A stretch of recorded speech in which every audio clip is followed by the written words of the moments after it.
Brought to you by the Every Dollar app. Start budgeting for free today.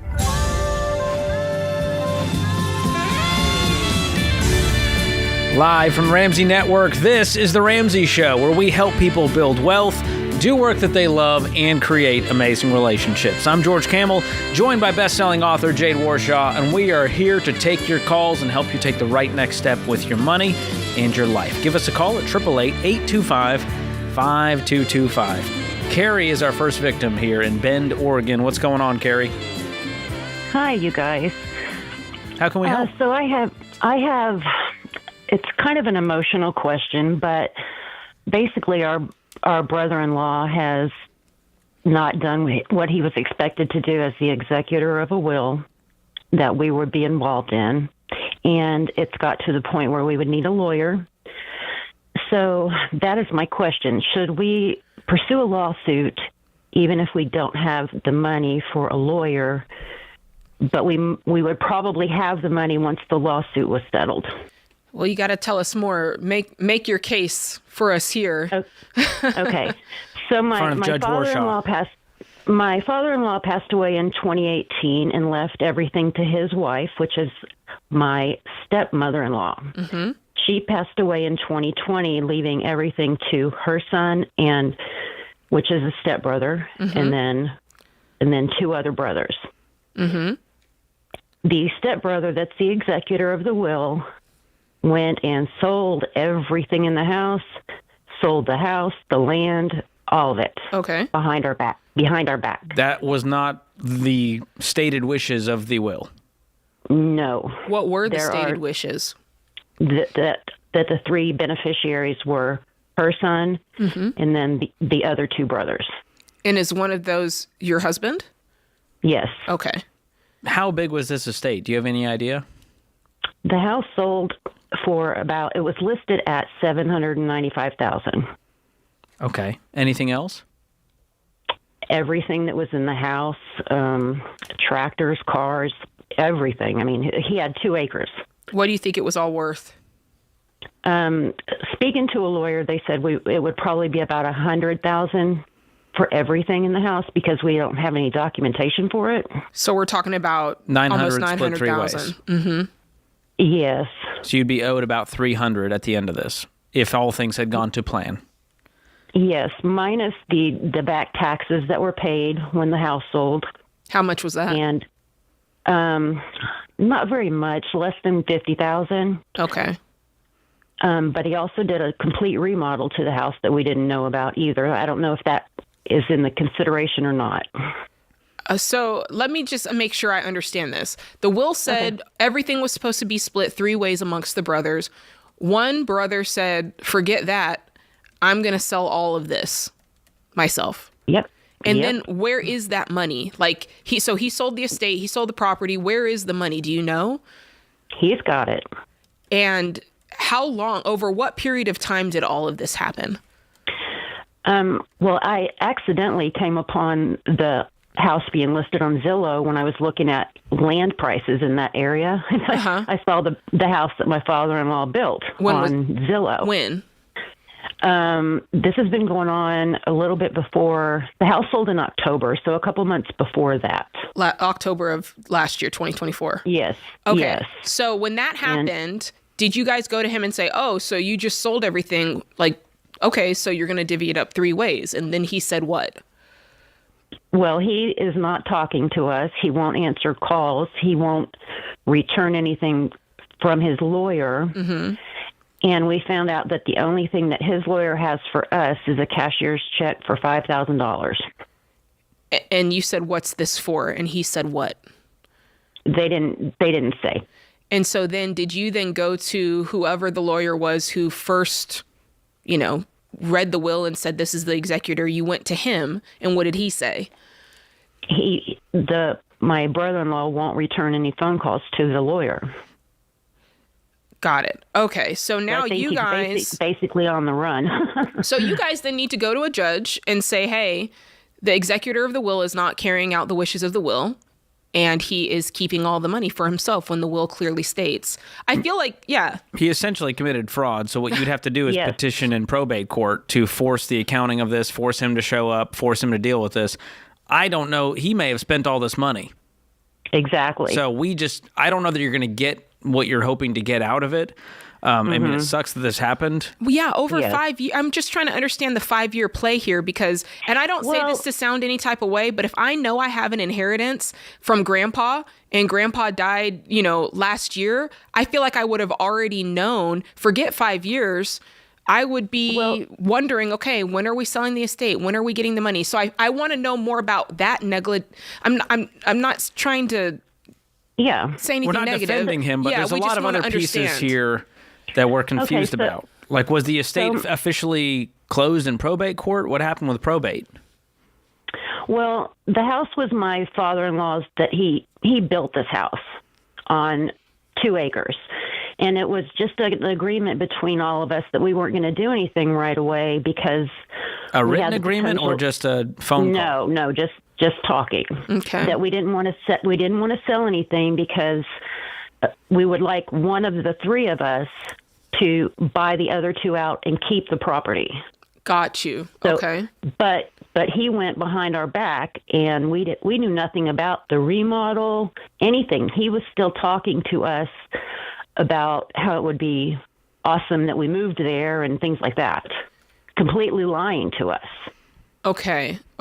And what was your timeline for moving into the house? Because again, we're talking 5 years. Was this what was the timeline in you all's mind for saying, here's when we're going to buy you out? Here's when that's going to take place. When I was looking on Zillow, we were getting prices for the land to find out how much the land was going for, so we knew how much we would be paying him for us to move back there. Mm-hmm. Here's the reason I'm asking these questions. I'm trying to get inside of the brain of the son-in-law here. No kidding. The only thought, because you're the only caller on the line, right? So the only thought that I could pull up in my brain is maybe this guy was thinking, hey, they said they're going to buy me out. They haven't bought me out yet. Who knows what's on fire in his life? Maybe he thought, whatever, they're not going to buy me out. I'm going to force the sale of this by just selling it myself. I don't know. I'm just trying to think what could be going on here because this is 5 years is a big timeline here. Yes. So I'm trying to figure out what could have gotten lost in translation. Either way, I think the first advice we gave stands, which is you go in front of the probate judge and say, hey, here's what's going on. And do you know if you have to pay an attorney to do that for you? Because that's my main question, if we should pay attorney fees for such. Well, I would have gone thing. through the attorney who was dealing with the executor, but it sounds like you can't find him and he's not talking. So now, Right. yeah, I'd be calling up that circuit court or whoever you've been in contact with and saying, what do I have to do to get in front of a judge? I'm not a lawyer, so I don't know, and I've never had to deal with this. I say, what do I have to do to get in front of a judge because the executor of the will is not doing what the will says? And then go from there. I'm guessing, yeah, it's going to cost you a little bit. And it's going to cost you your peace, it's going to cost you your time, and it's going to cost you your money. And so I would just tread lightly before you pursue this for the next 5 years, all to find out there's nothing there. And that's going to really add insult to injury here. So I would try to get all the evidence you can, do all the homework you can, get all the family members you can involved, get a copy of the will, get documentation of everything you can, all the communication with him or lack thereof, and then see what happens. But it might be worth at least reaching out to an attorney to see what the next step would be.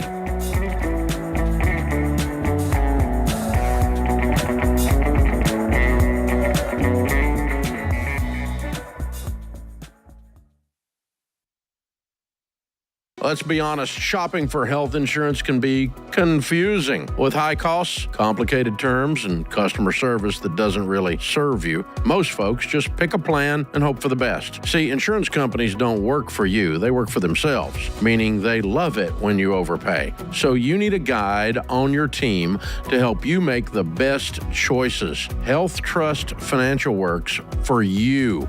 They're not salespeople. They help you find the health insurance option that makes sense and saves you money. The fact is, health insurance is one of the biggest expenses in your budget, but most people who work with Health Trust Financial end up saving $500 a month. Imagine putting that kind of money toward the baby steps. My team has worked with them for over 20 years, and they've served thousands of people just like you. They're the only health insurance broker that's Ramsey trusted to help you. So stop throwing money away and get the health insurance that's right for you at healthtrustfinancial.com. That's healthtrustfinancial.com.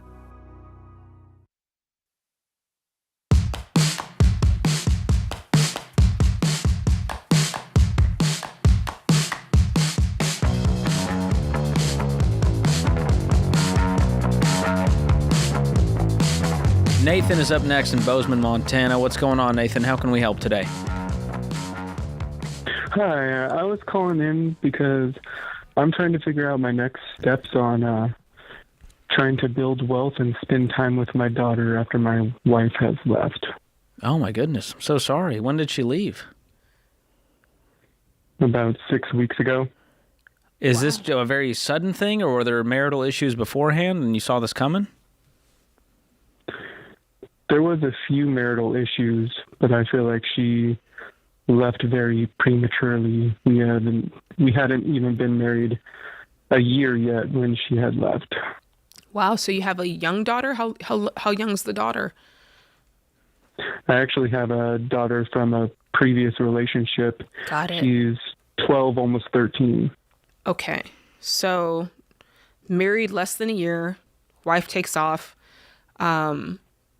Is the daughter living with you full time? Yeah, I have full custody of her. Okay. So are you filing divorce? Because I wouldn't touch much of this until a divorce, because some of it, I'm guessing some of it's in her name, talking about the debt. A lot of debt's in my name, but there is like a car that she took out debt on before we got married. Is that in her name alone, or are you on it too? It's just on my name, but I did co-sign for a truck for her brother. Oh my goodness. Okay. Yeah. Yeah. Well, you're on the hook for that one. If he doesn't pay, is he making payments? He's making payments, yes. I've also talked to him about him refinancing into his name, so I'm hoping that he can go through with that. Yeah. Good luck. I mean, he couldn't get the loan without you before, so yeah, that's scary. Chances of that happening might be slim unless something's changed for him recently. Yeah, I think the first step is, if this marriage is over, like end it officially, and figure out, is this going to be a situation where you guys can sit down together and figure out how to just divide this right down the middle? Or are you going to have to get lawyers involved? But I would not start on this until you know how it's going to land, because I wouldn't want you to end up paying something you didn't need to pay, or think that something wasn't going to go on you that does end up going on you, that sort of thing. Yeah. Do you have contact with her? No, she left the phone and hasn't talked to me since. She left her phone? Left. Are you sure that Yeah. she left and something foul play didn't go on? That sounds kind of odd. Well, I do have contact with her sister and her mother because they're not happy with her choices, and so I do have contact there. So I know that she's alive. She just moved to like a town 30 minutes away. Got it. Okay. Well, there's going to have to be some level of communication. I don't know if that's going to have to be through a lawyer if you can't get in touch with her, but we've got to get this thing settled, because there's no legal separation right now even. You guys are still totally legally married? We are totally legal married, and I'm trying to do things the biblical way. I hope that there's reconciliation, but there was quite a few problems with parenting and whatnot, and she's with another guy right now, so That's not looking too good. What's your total debt? I would say the debt that I have for my car and credit cards is about $4,500, and the truck is $28,000. Okay, that you co-signed for. Correct. And what's your question specifically today that we can help with? Well, I'm trying to move on, and I have a job that's about 40 hours a week, and I also do like Instacart and Spark, which is like delivering groceries to people. And I don't want to spend all my time working because I want to spend time with my daughter, but I'm trying to also find that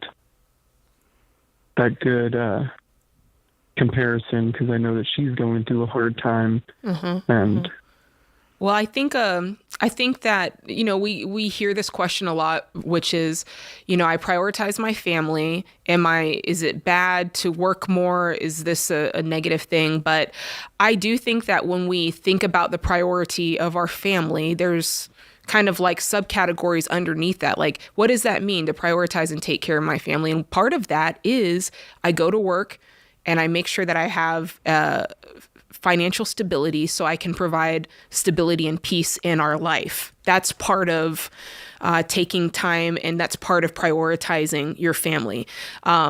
You could say that also spending time with them falls into that priority, right? But it's not the only thing. Time is not the only way that we prioritize our family. It is one of the many ways. So I think if you can view it like that, it'll kind of free you up to realize, okay, the time I do spend with her, I'm going to make that very quality, but it's also so important for me to go out and make sure I have the stable job, make sure I'm working, paying off this debt, able to stay in whatever living situation you have, all of that sort of thing. Yeah, I'm in public housing right now, like state-funded housing. And see, that's proven my point. Like, we got to get out of that, because that there's no, you know, that doesn't feel stable at all. Mm-mm. What's your income? It's about $33,000 with my full-time job. What's your full-time job? It's working as a mental health technician in a child's hospital. Okay, what's the upward mobility look like in that field? Because that feels awfully low for a full-time job at a reputable facility. Right. I think there's potential to move up, but I'm not sure what the pay scale looks like. Okay, that's for the long term. I think there's sort of some, you know, stages here we need to work through. One is the current urgent putting food, you know, on the table, making sure the lights bills are paid. Can you cover all of your bills right now with your monthly take-home pay? Yes. And cover all the minimums on your debt payments? I can, yeah. And then how much is left over after all of that? I haven't created a budget, and that's the first thing that I need to do. Mm-hmm. I'm taking the Financial Peace University class through my church. Good. Right now, we just did the first lesson. Awesome. And does your daughter know about your financial journey? Obviously, she knows about mom and what's going on there. How is she doing? What are her urgent needs? I think that it's to be there for her. Kind of. That's what I feel, but I'm not sure. You know, I know that I want to build wealth, and I'm trying to figure out a way to do that. But right now we're trying to survive. Yeah. So building wealth is great for the next 10 to 20 years. But right now she's got an absent dad who's just frozen in grief right now. Yeah, I think you got to silo this a little bit into the different buckets of what's going on, because right now it feels jumbled up. And I understand that, because you're going through a lot financially, you're going through a lot emotionally, you're going through a lot career-wise. Like, there's a lot here. So there's the housing situation. Like, that's a line item, like, of thought. Then there's the fractured marriage. That's a line item of thought. Then there's the financial struggle. That's a line item of thought. And then there's making sure my 12-year-old daughter is okay, right? So there's all these different things that are going on. Are you speaking with anybody to help you sort through all this other than us? A professional? I am, yeah. Okay. I'm meeting with a therapist. Good. It's Christian therapist, so Okay, I think you need that. I think you need somebody who's going to help you, give you some actionable steps for everything. Money does touch all of these areas, but there's a lot deeper issues that are going on that I think you need to figure out what's the priority, because it's going to be very hard to tackle all of these things at once.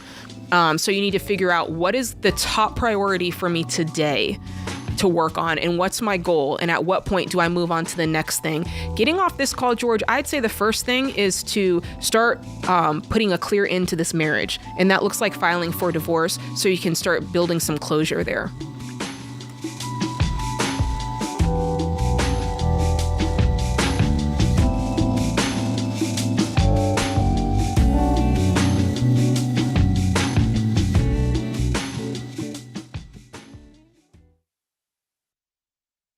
There's a time in your life and the baby steps for renting, but you don't want to do it forever, because when you rent, you're still paying for a mortgage, just somebody else's. Plus, rent means instability in your budget, because it always goes up, never down.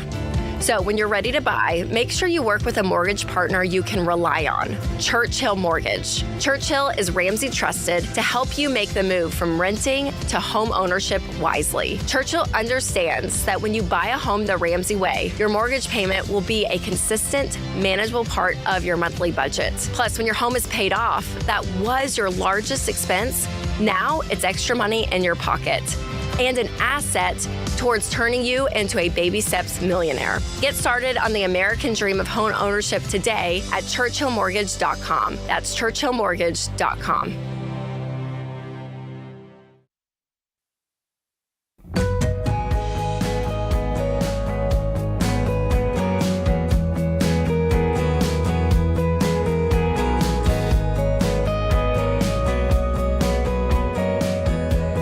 We love an excuse to give you guys a deal, and so good news for you, the Memorial Day sale is here. 4 days only. You can get our most popular hardcover books for $12, select Questions for Humans decks for $11, and more. Books include Building a Non-Anxious Life, Breaking Free from Broke, that's mine, Baby Steps Millionaires, plus lots of other products like Ramsey merch, Questions for Humans decks, a lot of stuff on there. This is the stuff that helps you take action with your money, your work, and your relationships. You can make some real progress on what matters to you. So go check out everything we've got going on, RamseySolutions.com/store, or if you're watching on YouTube or podcast, click the link in the description. Sale ends on Monday, so jump on it. Jade wanted to sing Jump On It so badly there. I did. I felt it. The last time I tried that, though, I got called out. They're like, Jade, this song is no longer, like, politically correct. Oh, wow. I thought it was like an FCC violation. They just were like, we can't do this anymore. No, it's... Just think about it. And it's then like every episode I thought from The back on Office. it and I was like, yeah, this song is a little sketchy. Wow. So, okay. Yeah. Good to know. I'll stay away. AJ's in Orlando up next. What's going on, AJ? Hey, how's it going? Great. How are you? So, I'm great. Me and my husband are both currently out of debt, except for our mortgage, which we bought a house recently. Cool. But I know that the Ramsey program doesn't endorse ever going back into debt after you're out of debt. But we are considering taking out a loan to build a mother-in-law suite in my backyard for my 82-year-old grandmother.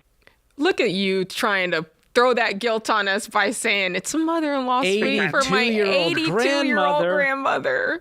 Oh.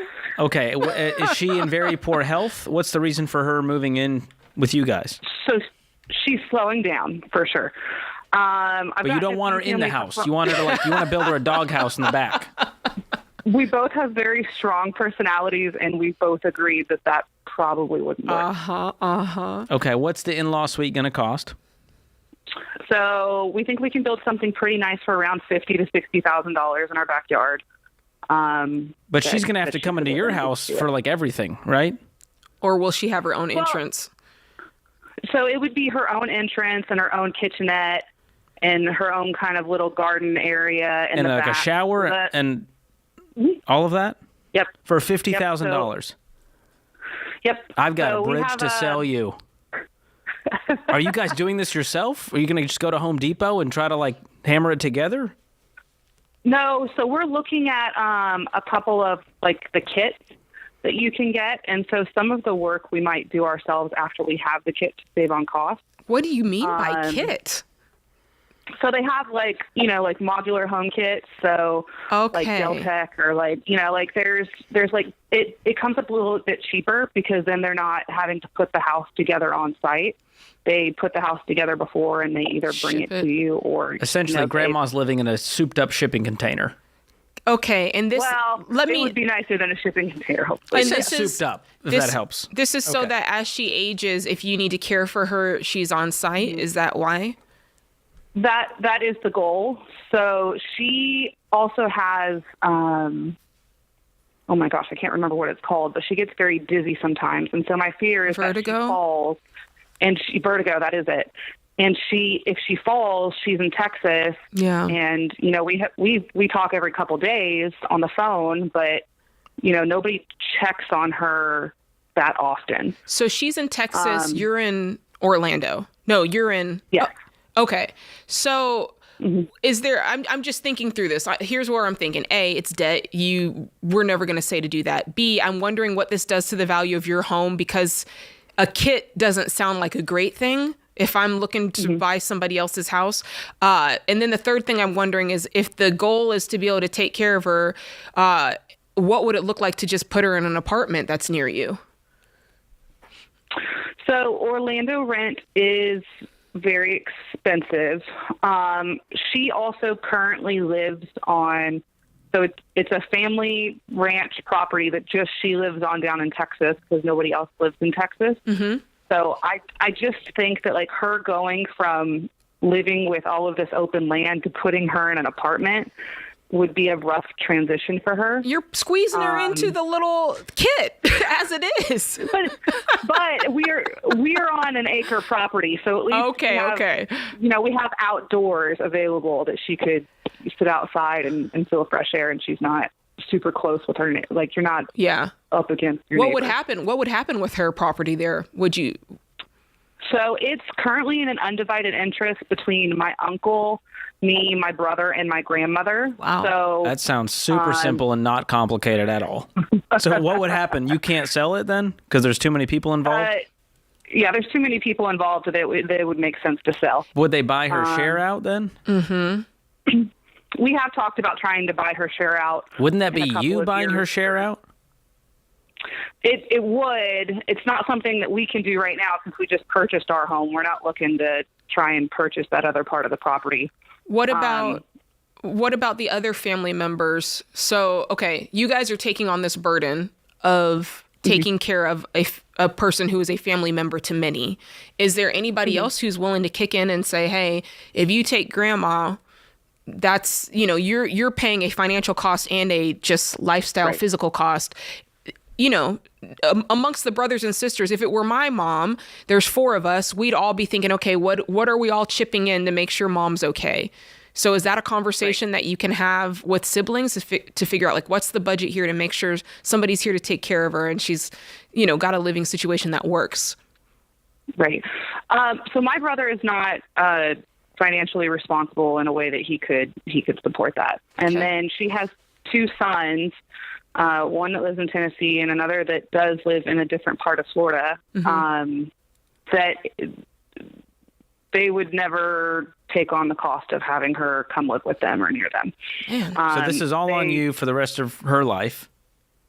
Well, and it's not something that I really regret. Like, this woman has poured into me my entire life. This is family. It's something that I'm very happy I'm just making to sure do. you guys are good to take on that for the rest of her life, which could be 20 years. I mean, let's go back to the apartment thing because I want to clarify. I'm not saying that's it forever, but it is it until you guys can save up the $50,000 or $60,000 and get this kit. What's wrong with that? I'm just trying to keep you free. That's my goal here. You guys worked really, really hard to get free, and I'm wondering, why does she have no money?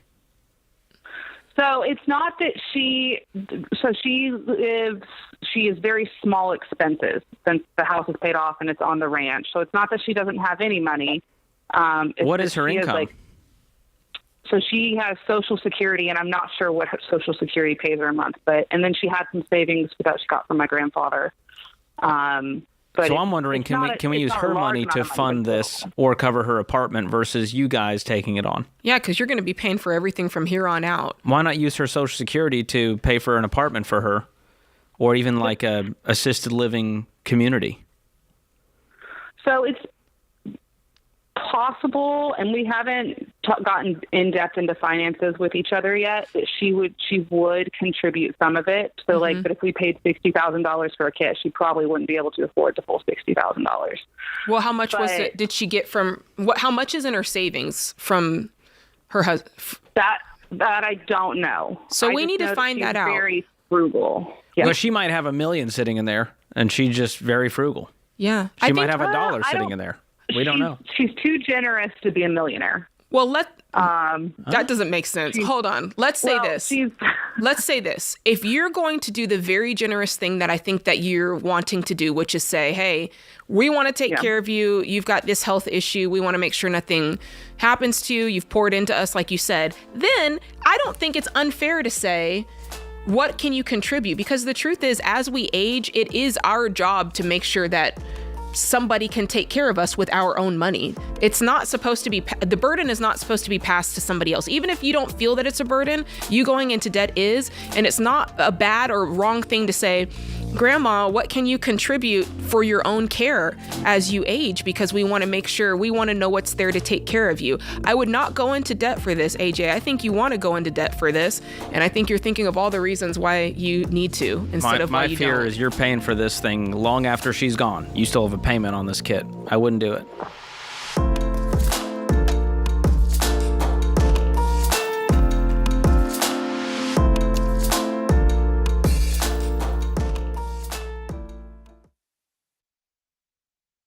This show is sponsored by BetterHelp. More and more people are becoming aware of the need for mental and emotional health resources.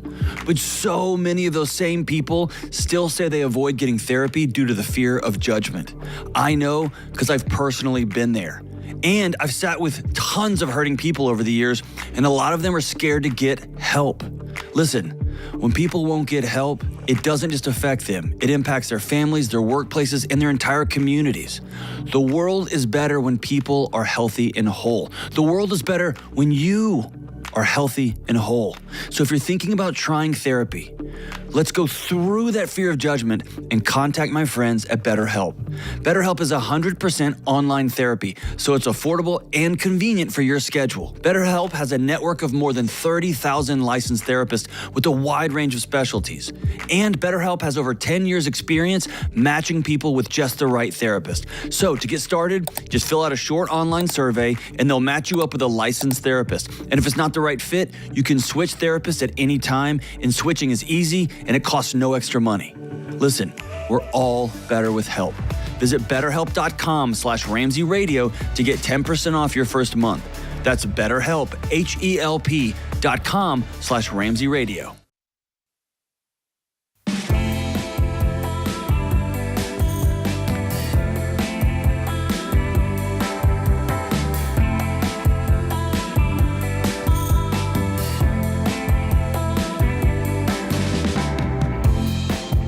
The Ramsey Show question of the day is sponsored by YRefi. If you're buried in defaulted private student loans, you're not alone. Reach out to YRefi to see if they can build a custom plan to help you dig out.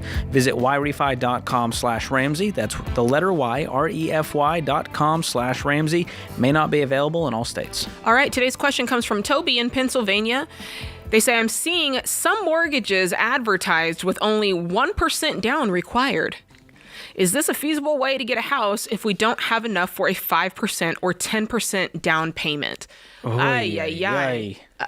You owe me a Coke. Wow. Jinx. Oh, these just break my heart. It's just these too good to be true advertisements where they go, hey. And they're everywhere. It's like, bad credit, no problem. Come take out a loan at 98% interest. It's fine. Yeah. That's kind of the vibe with these. Yeah, it is. And think about it. You know, you want to make, when you buy a house, you want to make money at the table immediately, right? It makes you feel good. All of it's good. And any money that you're putting down, that is less that you're paying a month, right? So let's not forget that. I think sometimes people think that like the down payment is some sort of like, consequence you have to pay for like getting the house. It's like you got to pay the down payment. We're going to waive the down payment. You can take out 100% on the loan. That's not a win. Like that's not a prize that you get. So I think reframing it in our minds that 0% down or 1% down is not a prize. It's actually putting you in a negative position, not negative, but in a less favorable position when you buy this house. And so that's part of it. You know, we want to know that there's equity there right when we move in. That gives us peace of mind.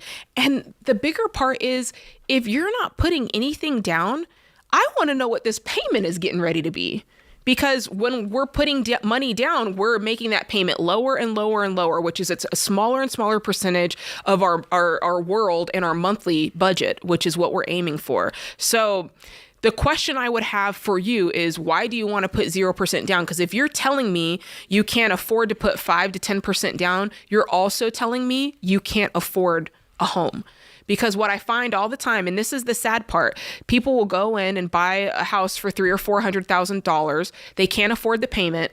And then when something like the AC breaks for $3,000 or $5,000, they can't afford it and they go into debt for it. So you got to make sure your mind is right. Home ownership is an expensive endeavor. And it's more than just the monthly payment. I mean, that is definitely the starting point. But this is something, it's your biggest asset you're going to have. And you want to make sure it's a blessing and not a burden. And if you go to that thing and say, hey, I can't afford 5%, I'm sorry to tell you, you just can't afford to buy yet. Yeah. And there's a ton of red tape and very strict rules to even qualify for any of these. And even if you do, guess what? They're going to get you a different way with a crazy high interest rate with tons of fees built into the loan cost somewhere else that you're not seeing because you're not paying attention. You're just starry-eyed. You got private mortgage insurance to pay. That's right. And I've never seen this work out where someone's like, this was a great idea. We could totally afford the mortgage. It's usually broke people trying to get into a house before they're financially ready. And they see these advertisements, which if it's being advertised, that's probably a sign to you to step away. And I hate to say it, George, but you make an excellent point, which is so true. A lot of times these deals are marketed to folks who truly can't afford it. And it's like it's marketed as your way in or your window in, but really they're kind of like treating you like a sucker. It's like, this guy will fall for this. We can get them to go for this because they're so desperate, right? And kind of knowing, they prey on these people. I mean, it's borderline predatory. A lot of these USDA loans, FHA loans, even VA loans. Hey, veterans, 0% down. Oh gosh! And you're like, kill you with the fees. You're going to cause them. You're going to causing financial harm because they're getting into a home they can't afford, but they think they can because the lender said they could. That's right. That's right. Oh, stay away. Just beware. Just beware. Don't let anybody prey on you. You're not desperate. You're not behind. You're running your race. And it's you against you. So when you hit that milestone of buying the house, that was when you were supposed to cross that finish line. Just remember that. Yeah. Don't let a lender tell you when it's time to buy a house. You decide. Sage is up next in San Antonio, Texas. What's going on, Sage? Hey, how's it going? I had a question, basically. I'm 25. I just had twins 2 weeks ago. Ooh. Or 3 weeks ago. Congrats. And I actually had a stroke last week, a small one, but I'm doing better now, and I'm back at work, actually. Oh, my goodness. Wow. I also have a toddler. He's 2. And that being said, about 2 years ago when my son was first born, I got into a really horrible financial decision. This was before I knew the Dave Ramsey Show and everything that y'all preach about. I got a car from my wife because we needed 2 vehicles. I was working out of town. And when I say I have a horrible interest rate, it's horrible. It's 22%. It was a stupid decision. I'm debating on either doing a voluntary repossession. It's not that I can't afford the vehicle, but it's just I've had the vehicle 2 years, and $2,000 has been paid towards the principal with $500 a month payments. Another thing being said, I did recently get approved to get it refinanced at a lower interest rate, still not great, but it's at 13%. I'll take it. So I'm basically asking if I should refinance it or just go ahead and do a voluntary repossession. Why can't you sell it? How far underwater are you? It's pretty bad. The vehicle's worth $7,500, and I owe about $18,200. It was a horrible decision on my part. At the time, I was extremely, extremely desperate for a vehicle. Went to the first place I could, didn't even look around. She needed a vehicle, and I needed my truck for work. I was working about 4 hours from home at the time and staying out of town, and she, of course, had our newborn son, my oldest one, who is currently 2. What other debt do you have? I have a credit card I owe $400 on. I'm actually going to pay that off today. And then I have my truck, which I owe $7,000 on. That the truck loan, it is a low interest rate because I did a collateral loan on it. We moved into a house renting it, and it was. What's the truck worth? The truck's worth pretty much what I owe on it. It's worth about $9,500. And then I have a vehicle that is paid off, another truck. So the reason I was debating voluntary repossession of the Jeep was I would give her the truck that I currently owe on. It's a nicer truck, big back seat. It'll fit all three of the kids, the double stroller in the back, and it's got the best AC I've ever had. Why can't you drive the paid-off truck and sell the truck with the loan on it? Yeah, that's what I'm currently doing. I'm currently driving my paid-off vehicle for work. I'm a welder, and then my other truck, you said there's $2,000 in equity in that one. Yeah, I could probably, if I were to sell this one, the paid-off one, I could probably get about $6,000 or $7,000 for it. So why can't you sell that one and drive the one that's got $7,000 to go? Because it's kind of a funny situation with that one. That one, I don't necessarily make the payment on it, if that makes sense. I have 12 siblings, and one of my younger brothers is actually making the payment on it every month. So he pays the insurance, he pays the payment every month. It was to kind of help him out in a sense and to kind of get rid of that payment for me. How is that helping him out? Well, because he's making a payment on a car he doesn't drive. Is he on it, or did you guys co-sign together? No, the loan's completely in my name. My dad wrote us up a contract to where once the loan's paid off, the title goes to him. And then if for some reason he doesn't want the vehicle, by the time he pays it off, then everything he put into it, if he does not get any of it back, it would just go towards the loan balance, and then I will. Okay, this financial inbreeding needs to stop. This is chaos. What you guys have done to your family's finances. Yeah, it's kind of a sticky situation because he's 18 and he went out and about, and he was going to be in the same situation I was in. He was actually he called me for advice today. He was about to. I said, man, on the last one you want to call for advice. So let's not go down. Let's not trace that rabbit too far. So the car's supposed to go to him. There's $2,000 in equity in it. He's been paying the note. Can you just get this out of your hair and just? Yeah, so that's our next step with the bank. We're actually talking to the bank about getting the truck that I have the loan on out of my name and financing it into his name. Yeah. The only situation with that is because he's only 18, they're wanting to give him a lot higher interest rate on it. Okay, but that's not your... Nothing down or nothing. That's not your problem. You need to give him the ultimatum of, hey, this weekend, we either go and move this into your name, or I'm keeping it and I'm doing what I will with it. Like... That ends this weekend. That's what I'm doing. And then what's your household income right now? Is wife staying home with the kids? Yeah, she's a stay-at-home mom. I make about currently probably $5,000 a month net. Okay. You guys have a lot of car in your life. You either need to save up the difference that you're underwater on, or you need to go get a loan for the difference to lower your debt amount. I don't know that you'll qualify for that, but do not do a voluntary repo. It's going to destroy your financial life. You're going to sell it at auction for pennies versus what you could sell it for, and then you're still going to owe the difference. Do not do this.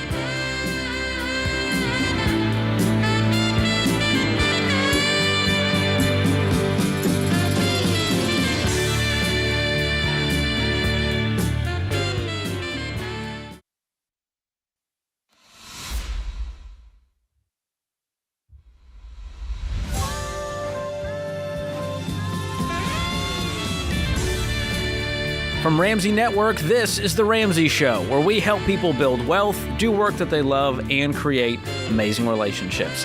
I'm George Kamel, joined by Ramsey personality Jade Warshaw, and we're taking your calls at 888-825-5225. Be brave. Call us. We'll help you take the right next step for your life and your money.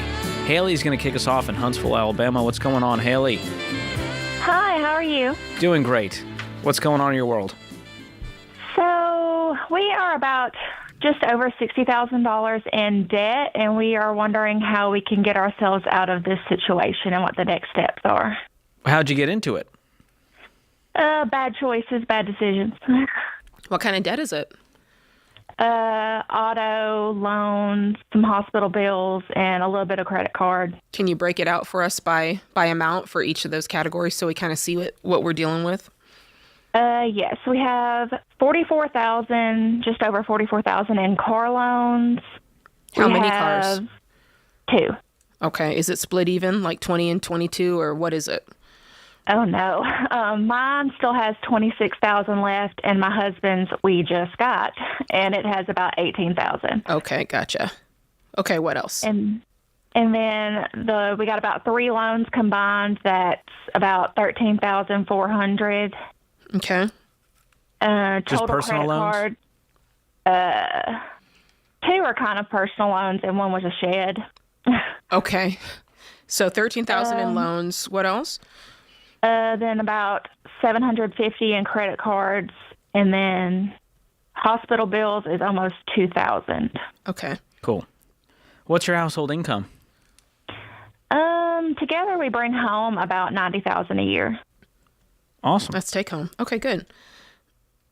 Is that the car that you just got, your husband's, is that still worth something since you just took out that loan? It's worth more than 18? Well, Kelly Blue booked it, and it says it's about worth $12,000.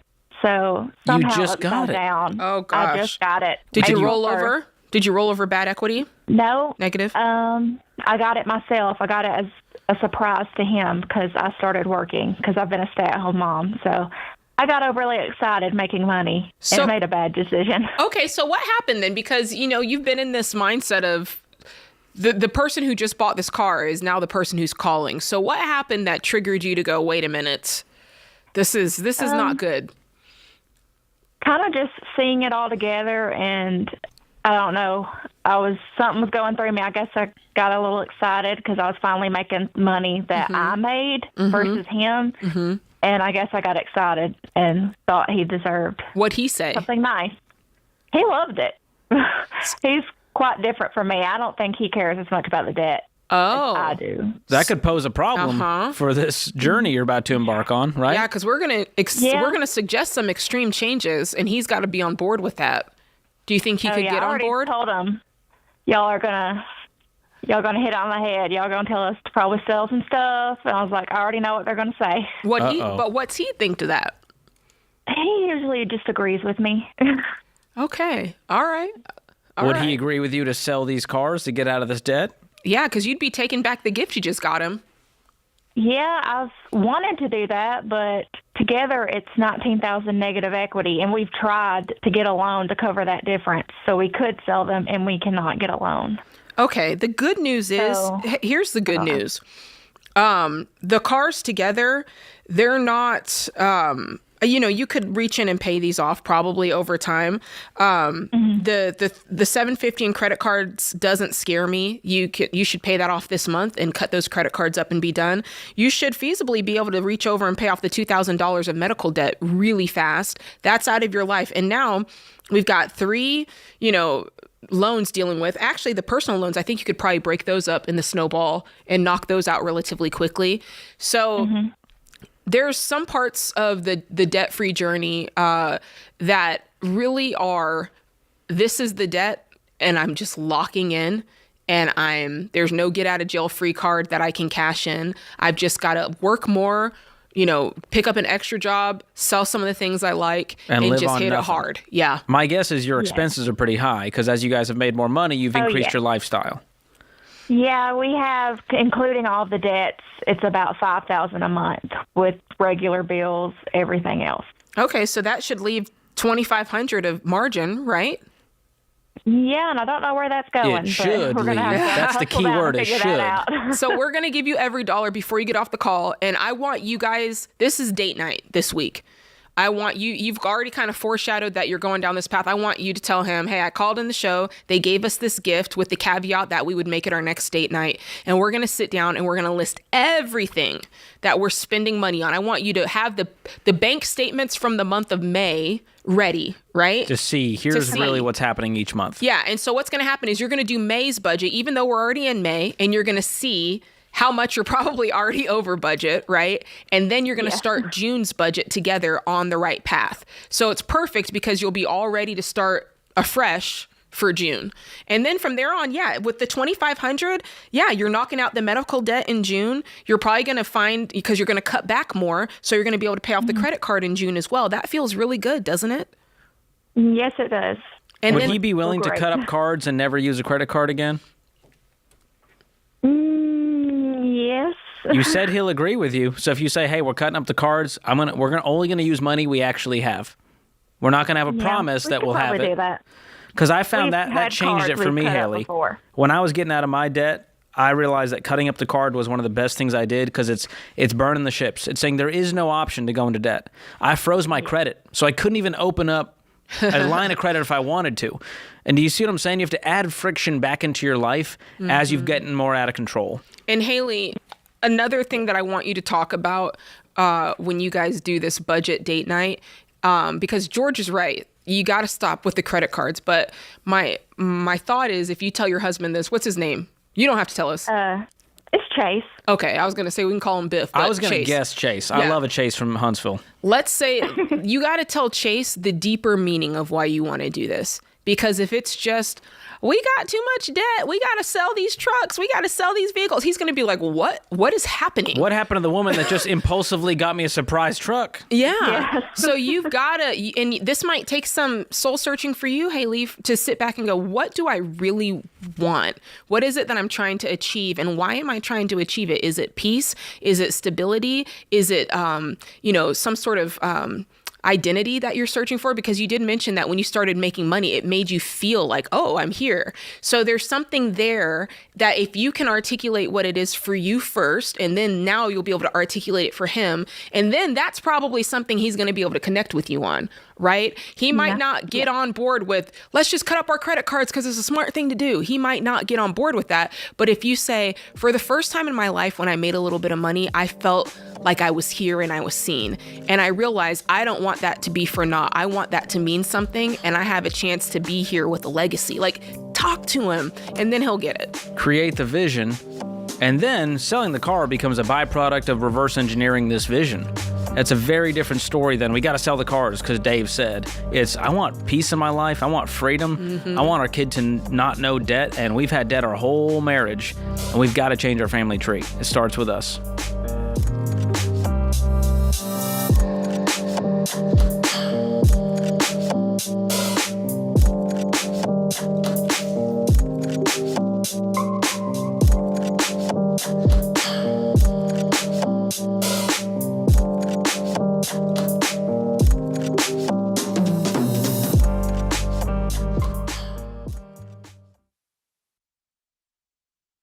Hey, technology has changed a lot in the last 30 years. Now the hot topic is AI, and I understand that it might seem intimidating. But if you use AI the right way, it's just another tool to help you work smarter and faster, like a calculator or a cordless drill. So if you run a business, you'd better get on board with it before you get left behind. And NetSuite by Oracle offers AI-powered tools that help small businesses improve efficiency and make smarter decisions by bringing all their major business processes into one platform. That way there's one source of truth for the real-time data you need to take advantage of opportunities. Then you can forecast better, scale more efficiently, and streamline those manual tasks that take too long. So join the more than 41,000 businesses, including Ramsey Solutions, that rely on NetSuite to help tackle some of their biggest challenges. And right now you can download the CFO's Guide to AI and Machine Learning at netsuite.com/Ramsey. That's free at netsuite.com/Ramsey.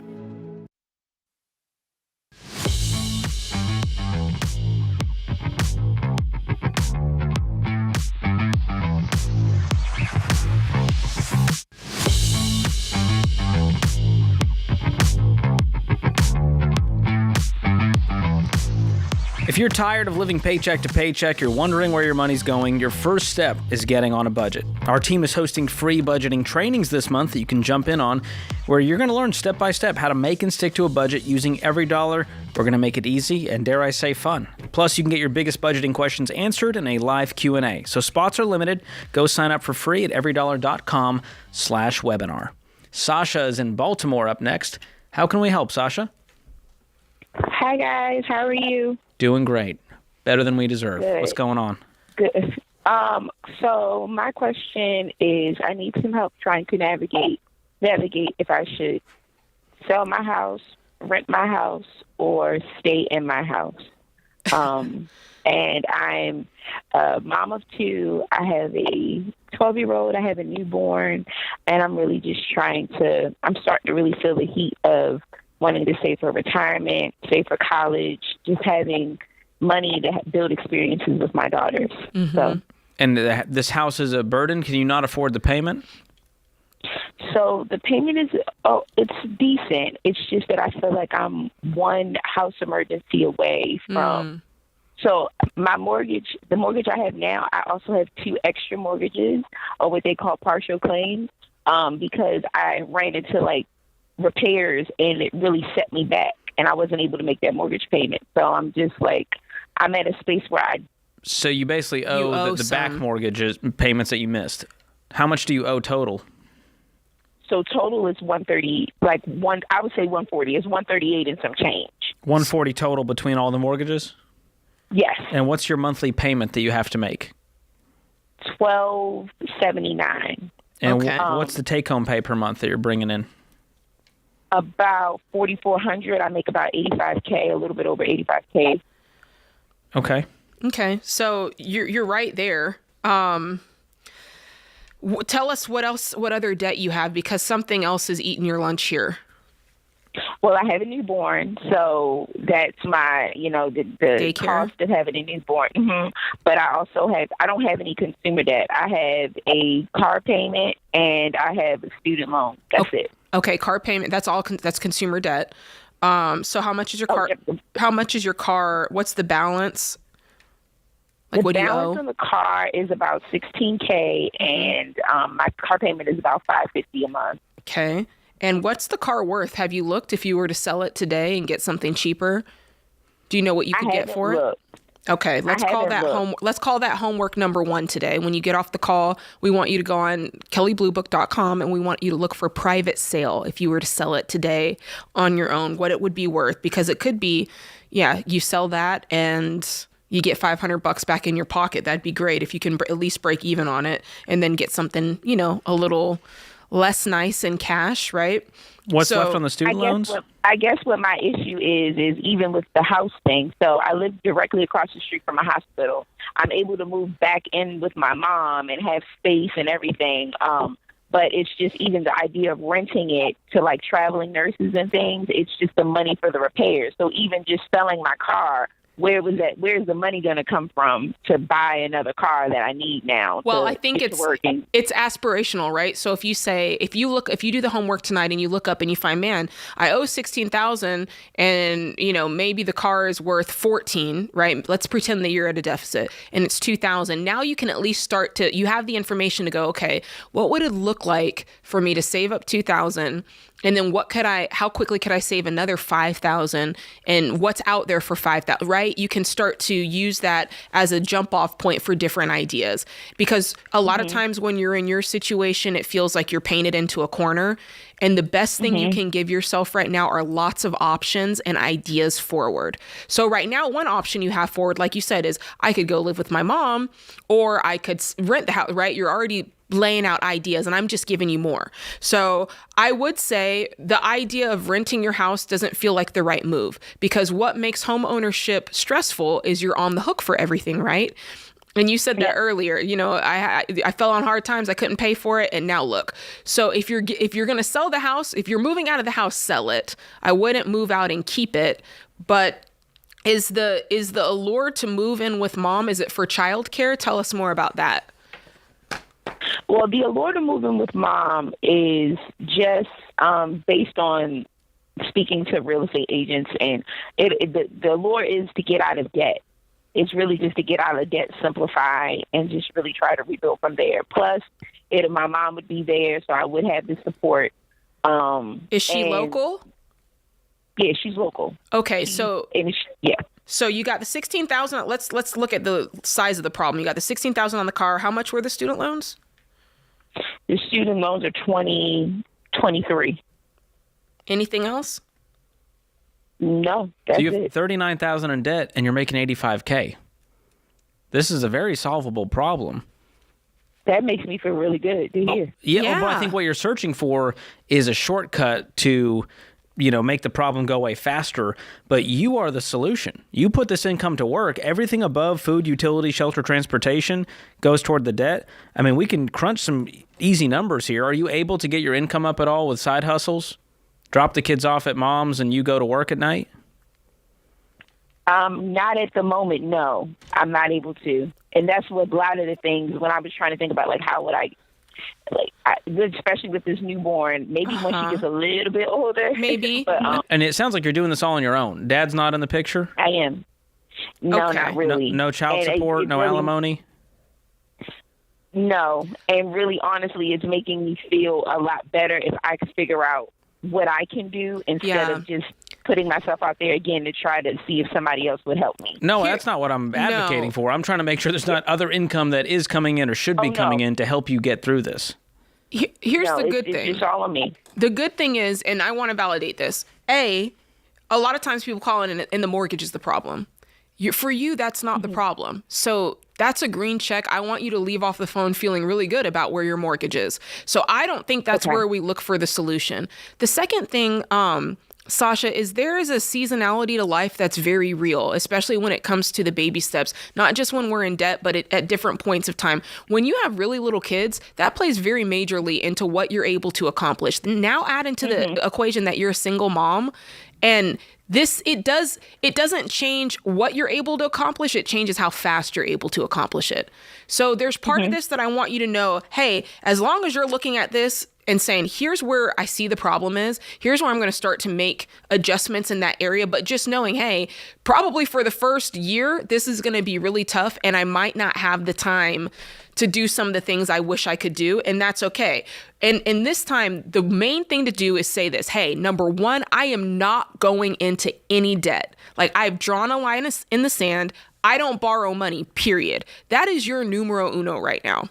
No matter come hell or high water, you don't borrow money. So if you can do that, that's a win. And then number two, George, if it were my number one goal would be I'm going to have $1,000 saved. By the way, do you have any money saved?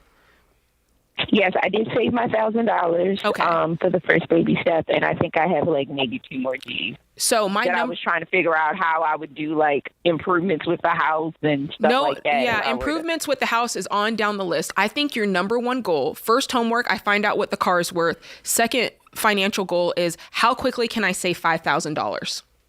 So that I can get out of this car. Because for you to get out of that car and have that $500 payment back, that is the breathing room you're looking for. And you can start to make some progress towards kicking out the rest of this student loan. Are you doing any investing right now, Sasha? No, nothing going toward 401k?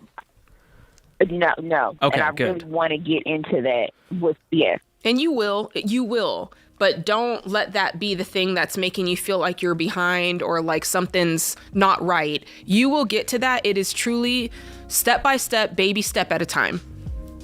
Okay. Think about this, Sasha. If you can find $1,600 to throw at this debt every month out of your take-home pay, you can be out of debt completely in 24 months, worst case. Wow. Worst case. If you just consistently, no matter what, like Jade said, you're being very intentional with that budget, throwing this money toward the debt, it's going to happen. And that's if you don't sell the car. So you can do this. I just hope we can show you the forest from the trees and show you there's a way out that doesn't involve selling your house, renting it out, moving in with mom. I would pause on that and see what progress you can make on your own.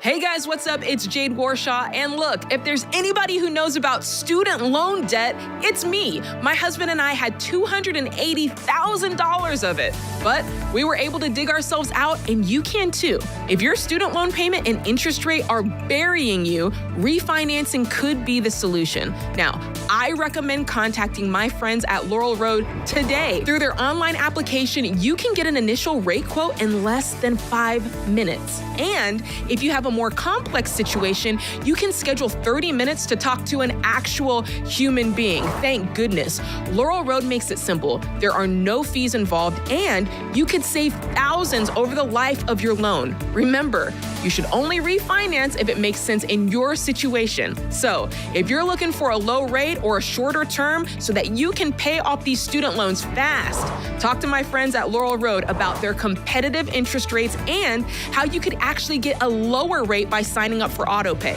Listen, nobody's coming to save you from your student loan debt. If you want it gone, you can't mess around. Go to laurelroad.com/Ramsey to find out more about student loan refinancing. Again, that's laurelroad.com/Ramsey.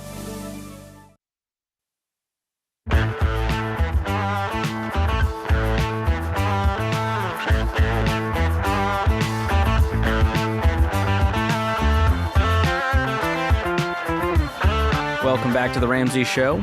If you're enjoying the show, or if you ever have, do us a quick favor. Hit the subscribe button, hit the like button, hit the review button, share it with a friend. All of that really helps us spread the word, get this message out to more people, and it works. The algorithm says, hey, let's show this to more people, and we can help more people that way. That's all because you clicked a button. So, means the world. Thank you for doing that. Alyssa is up next in Los Angeles. What's going on, Alyssa? How can we help? Hi. Thank you for taking my call. Sure.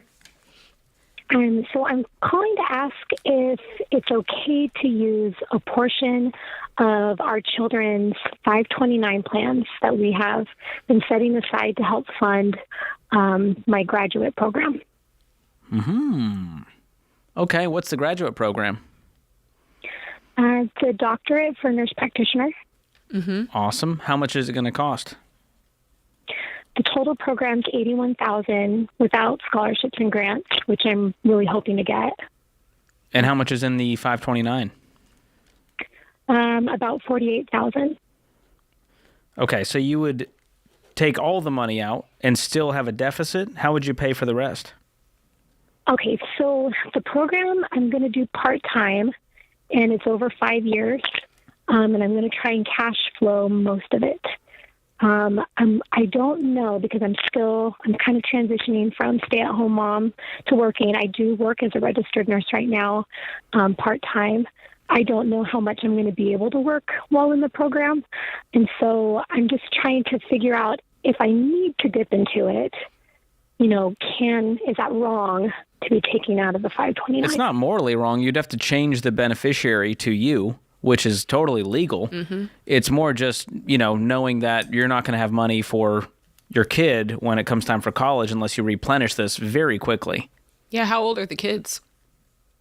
14 and 16, and I think that their plan is they're trying to do service missions and such after high school, and so they would probably be entering college at the same time that I would be graduating.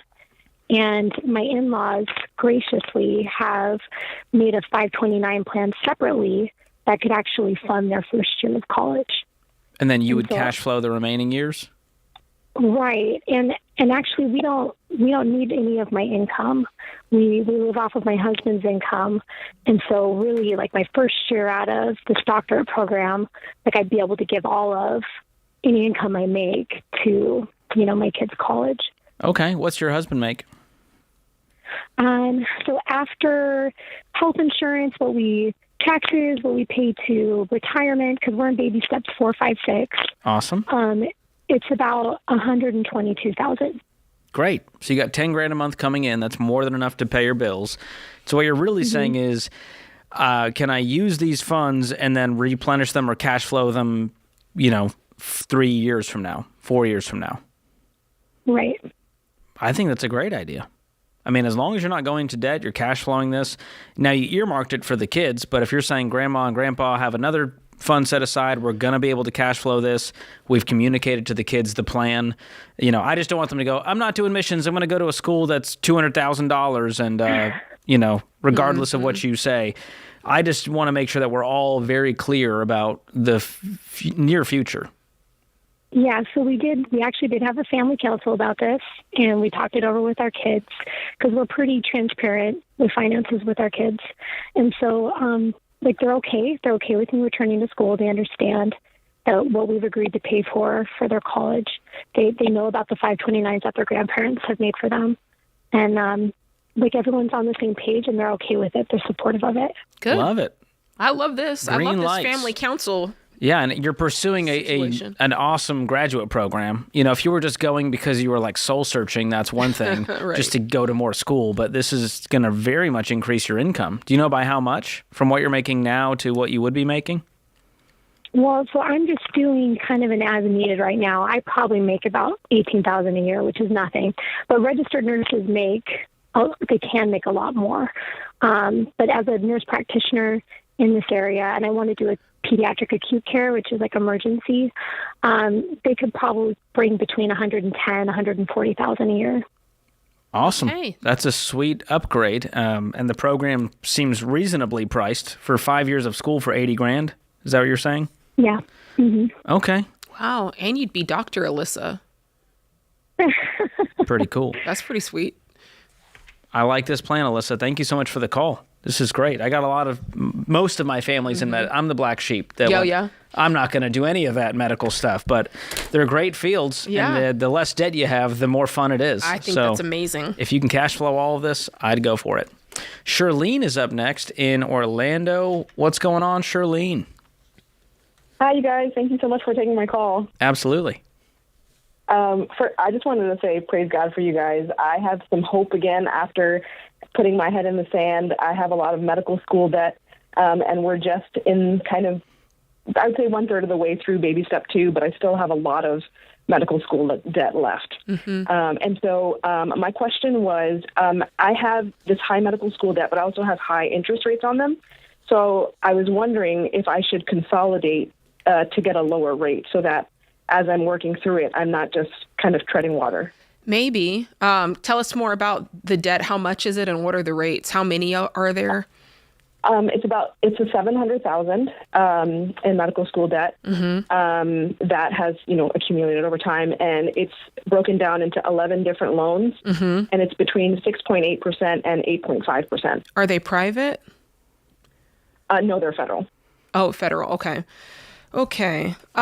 My gut says I would consider refinancing before consolidating. I'm not a fan of consolidation because you're just moving the debt around and it hurts the debt snowball momentum. So I'm wondering, and Jade, I know we've got a partner over here I was on just the about Ramsey to Show say that helps with this. Laurel Road does do that. And so you can go over there, you can do a 5-minute consult, and I mean, they're looking at your specific situation. So I think that you 100% qualify to do that. Here's the trade-off, and I want to be really clear about this. So sometimes when if you were to do a consolidation, what I don't like about that is it groups it all together and you've got this one payment. And when we talk about doing the debt snowball, that almost feels insurmountable. But if it's something that they could go in and refinance, it sometimes does still lump it together. So just understand that going forward and figure out what makes sense for you. What's better? Would you rather have a couple of these that have a higher, percentage, or maybe it's some of them that you refinance? Because you're going to have to work through this. What's you guys' income? It's about $450,000. Okay, so how much? Okay, so it's the shovel to debt in ratio feels more normalized when you put it that way. Yeah. How many loans is it right now if you broke it all out? It's 11. 11 different loans. So, I mean, I'll tell you my thoughts on it. My husband and I had $280,000 of student loans, and so the biggest one was $90,000. And the rate, I would say probably about that time, the ratio that we were working with was similar to your guys's. And it's just, I'll tell you, it is daunting to look at a big old sum like that because a couple of them had been consolidated for a better rate. So I'll just let you know up front, like that's what you're facing when you do that. And you have to ask yourself, with the speed at which you're moving, are those percentage points worth it for that overwhelming feeling of saying, I'm not going to get those dopamine hits every time I pay off, one of these guys, if that makes sense. Yeah. So a few things to consider, Shirlene, is make sure that it's 100% free to refinance, that you can get a lower interest rate. None of these are variable, right? They're all fixed rate? They're all fixed rate. Okay, good. Make sure that you're not signing up for a longer repayment period. And all of that can just help you make a smart decision instead of just chasing a rate at all costs. But you guys can do this. I mean, is this like a 3-year journey for you guys at this point to get out of debt completely?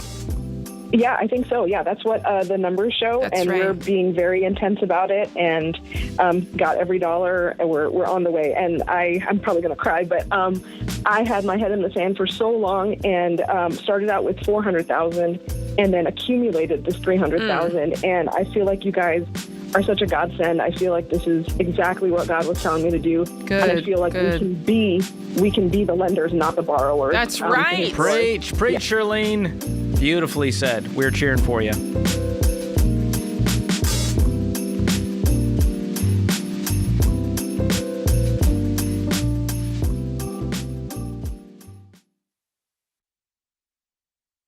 Hey, George Kamel here with a not-so-fun fact.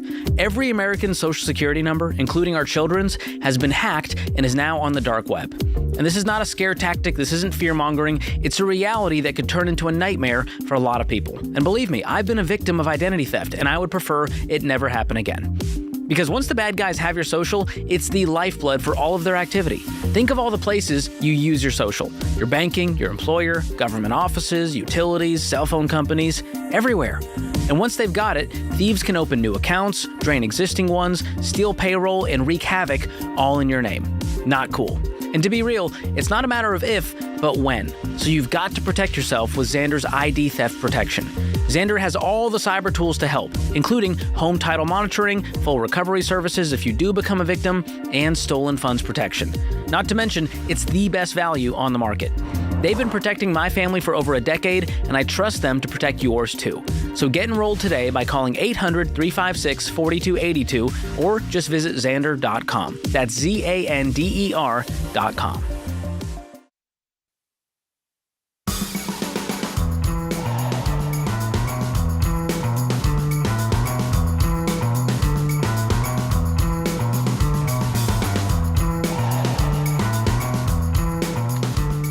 Are you staying on track with the baby steps? You can take a quick quiz to check your progress and get a personalized plan made just for you. Simply head to the show notes, click on the link titled Are You on Track with the Baby Steps, and complete the quiz. Chris is up next in New Orleans. What's going on, Chris? Hey, guys. Appreciate it. Thanks for taking my call. Absolutely. How can we help? So my wife and I were on baby step 7. I'm 36. Yeah. That's amazing. I know. Appreciate it.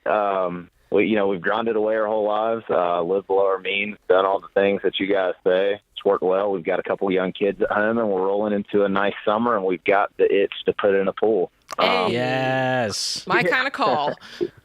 That's right.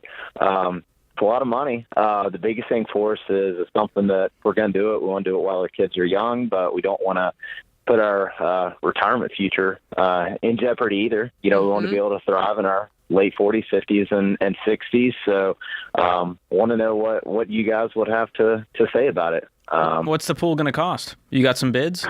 Well, yeah. To do it right, it's probably going to be about $150,000 or so. Right. That was my guess. Yeah. Spot on. Yeah. Okay, that sounds about right. How much money do you guys have now outside of the emergency fund saved up for this?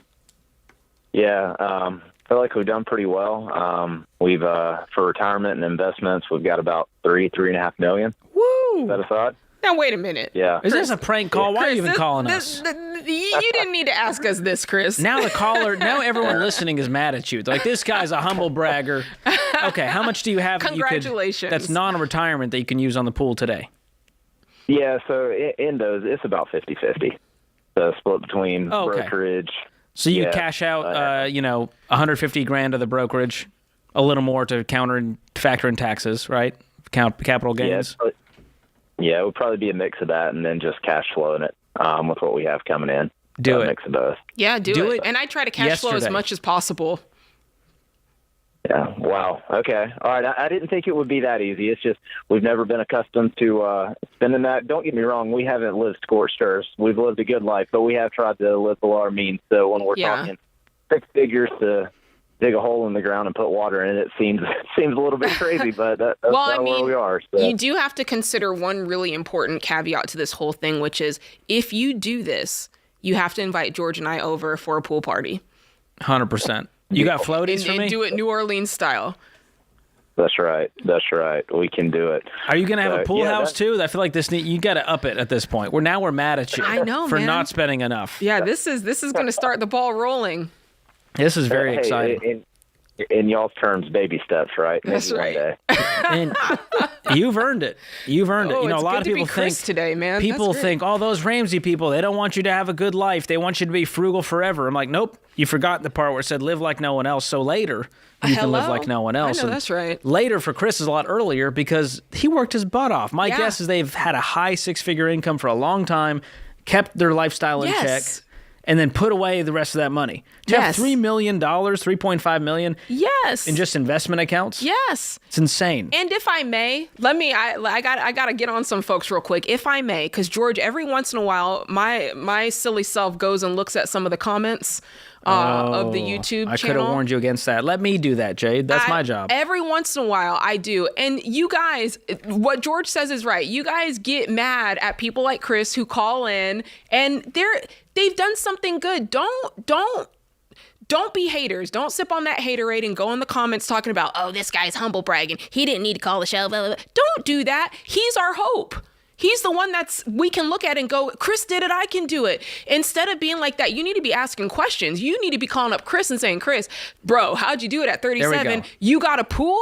How can I do it? That's the spirit you need to have, not hating on Chris because he's doing well in life. Don't have that spirit. That's an ugly, my mom used to say, like, you're too pretty to be acting that ugly. Don't I do like that. Yeah. My mom never told me that. She never said I was too pretty. My mom told me that because, Here's my version. Ugly. Don't be envious. Be curious. There you go. All right. I feel like y'all are setting up for like a read the comments like segment where you go through. I think we're ready to read some mean tweets like you do on your show, George. Yeah, we're ready. It is fun. Yeah, that's half my job. It's just responding to the haters. And I'm like, what am I? I'm dragging myself into the mud with the pigs. You know, they're not going to know who's who in the mud pit at this point. I've responded like 2 times, and I immediately regretted it. It feels good in the moment. You know, it's like Taco Bell at midnight. You're like, this feels like a good idea right now. I'm going to call, James, give me permission. I'm going to call somebody out right now. So I, again, was silly enough to go in the comments, and somebody was like, man, Jade's guns are big, but her stomach is big too. I was like, why? Who raised you? Why would you say this? He was like, Jade legit has a gut. And in my mind, I was like, what's happening right now? So I'm just selling. I see what you guys are saying, and I almost responded. My milkshake brings all the boys to the yard. Oh, but my I didn't. gosh. I didn't. That would have shut down the comment section. I didn't write it. I said it instead on... I'm a little upset. No one's ever commenting, look at George's big guns. It's always, look at Jade's big gun. I'm sick of this, Jade. I'm like, he gave me a compliment, then he gave me a backhanded compliment. That's not right. Let me live. What a time to be alive. Yeah, I know. All right. Caleb, save us from ourselves. He's in Knoxville. What's going on, man? Hey, guys. It's great to speak with you guys. Absolutely. What's your question today? I was calling to see if me and my wife should pause our tithe giving fund to pay down debt a little sooner. We currently give about 10% of our income. We save it and give it where needed, whether it's our local church or to missionaries overseas. But we were just trying to see if we'd probably save maybe $600 extra a month if I were to either cut it in half or not give at all. Well, you mentioned the word tithe, which makes me assume that you are a believer, and this is a part of your spiritual belief, right? Yes, yeah. My dad has instilled that into me for a long time, so I've been giving 10% for a long time. Yeah, and on paper, you're like, what am I could save this much and get at it faster. Like, they would want that, right? Here's how I look at it. Jade may have a different take. It's kind of like saying, hey, should I stop showering and brushing my teeth to save 45 minutes every morning? We'd all be like, no, don't do that. This is a part of your values, your routine, something that makes you who you are. And that's why I would say don't pause this. And you're talking to the math nerd who's like, well, no, on paper, it's amazing. And so I'm okay with it slowing down your debt progress because I don't see it as the make or break of you guys getting out of debt.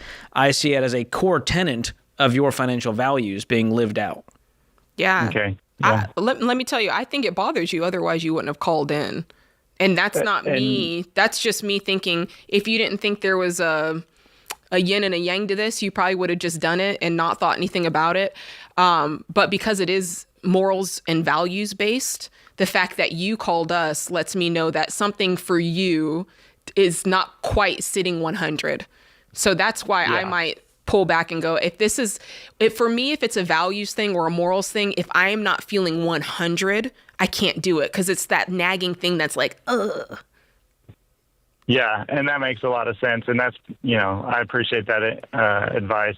And, like I said, we've been giving for a long time, and I don't think it'll make and break us getting out of debt. But I was like, man, I could probably put, $600-700 more. Here's what I would do, Caleb. This is what I've done. I go, okay, how do I now create $700 of margin without losing that? That's a good thought, George. Do I need to work more? Can we cut other expenses? And that encouraged me to get creative without losing my values. And so I don't want you to gain progress but lose peace. It's not worth the trade-off. And I'll tell you one more. I'll tell you one more, Caleb, and this is not like any shame or guilt, because you can walk around and do whatever you want from this, and God is not going to, he's always going to love you exactly like he does today. So there's that. Yeah. But I can tell you, when Sam and I were paying off debt, you're right. There is that temptation to be like, but actually Sam and I leaned into that and we started giving more. And let me tell you, that for us was the pop-off in a lot of ways. And it's not to say you give and God gives back money to you. I'm not saying that, but I am saying there is a principle of when you have your hands open, things go out, but a lot of things come in. And it just is something about the posture of your heart that God does honor in more ways than one, and in many ways other than just money. So I think you know what to do here. Beautifully said. Thank you for the call, Caleb. And it's a good reminder that tithing is not a baby step. If that's a belief you have as a believer, it's something you do throughout all the baby steps. And remember, you can always give more once you're out of debt.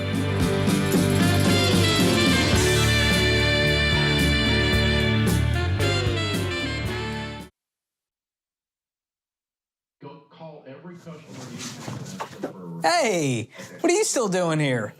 You know the rest of the show's happening on the Ramsey Network app, right? So you got to jump over there to continue watching. You can download it for free. Just go to your app store, type in Ramsey Network. It's completely free, and I'll drop a link in the show notes to make it easy for you. So if you're watching on the app, you're in luck. But if you're watching anywhere else, this show is over for you. So jump onto the app and let the fun continue. All right. Go on now. Don't make it weird. Okay, I got nowhere to go, so you need to go. Okay, bye-bye now.